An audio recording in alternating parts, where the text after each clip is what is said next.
South Korea says that North Korea has exploded an inter-Korean liaison office building just north of the tense Korean border. Seoul's Unification Ministry says the destruction of the building at the North Korean border town of Kaesong happened at 2:49 p.m. Tuesday. North Korea had earlier threatened to demolish the building as it stepped up its fiery rhetoric over Seoul's failure to stop activists from flying propaganda leaflets across the border. Some experts say North Korea is expressing its frustration because Seoul is unable to resume joint economic projects due to US-led sanctions.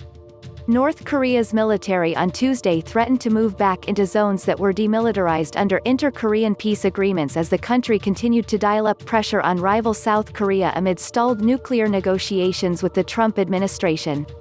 The General Staff of the Korean People's Army said it's reviewing a ruling party recommendation to advance into unspecified border areas that had been demilitarized under agreements with the South, which would turn the front line into a fortress.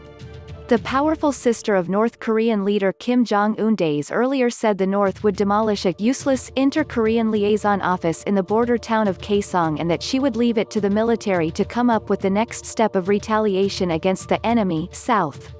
Our army is keeping a close watch on the current situation in which the North-South relations are turning worse and worse, and getting itself fully ready for providing a sure military guarantee to any external measures to be taken by the party and government, said the KPA's General Staff, which is akin to other countries' Joint Chiefs of Staff.